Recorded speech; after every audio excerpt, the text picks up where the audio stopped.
Sepeninggal Nabi Sulaiman, rakyat Bani Israel mengalami kemunduran. Praktik sihir mulai muncul lagi, dan mereka menciptakan Tuhan baru, yaitu Ba'i. Keadaan pun menjadi semakin kacau. Saat itulah Allah mengutus Nabi Ilyas untuk mengembalikan keimanan rakyat Bani Israel. Sama seperti kaum Bani Israel terdahulu, kali ini pun mereka menentang dengan keras Nabi Ilyas. Mereka menuduh Nabi Ilyas sebagai orang gila. Bahkan ketika Nabi Ilyas menyampaikan azab Allah, kaum Bani Israel tetap saja membangkang. Azab Allah sungguh dahsyat, yaitu datangnya musim kemarau yang panjang sampai 3 tahun. Kaum Bani Israel semakin marah kepada Nabi Ilyas. Mereka pun menyusun sebuah rencana untuk membunuh Nabi Ilyas. Allah menyuruhkan kepada Nabi Ilyas untuk bersembunyi di lereng gunung. Dan dengan perlindungan dari Allah, Nabi Ilyas tetap aman di dalam gua dan tidak pernah ditemukan. Suatu ketika, saat sedang berlari dari kejaran kaum Bani Israel, Nabi Ilyas bersembunyi di rumah seorang wanita tua.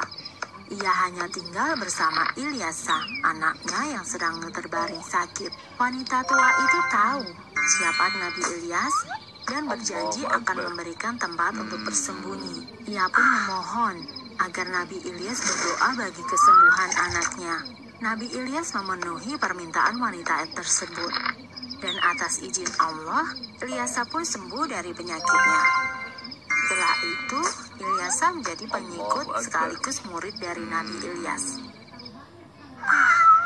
Ilyasa mendapat pendidikan langsung dari Nabi Ilyas. Ia selalu menemani kemanapun Nabi Ilyas pergi.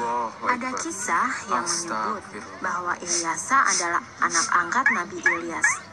Ia begitu patuh pada ajaran Nabi Ilyas dan selalu mengingatkan kepada kaumnya agar meninggalkan praktek sihir dan berhenti menyembah Ba'i dan kembali beriman kepada Allah. Keinginan kaum Bani Israel untuk mencelakakan Nabi Ilyas masih ada. Mereka terus saja mencari Nabi Ilyas.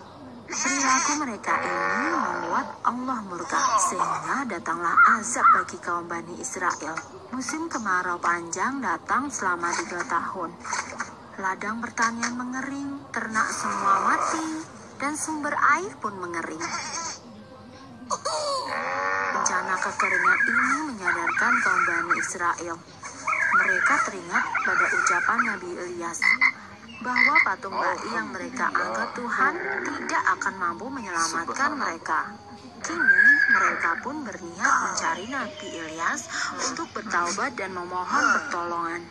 Atas izin dari Allah, kaum Bani Israel berhasil menemukan Nabi Ilyas. Mereka bertaubat dan menyatakan beriman kepada Allah.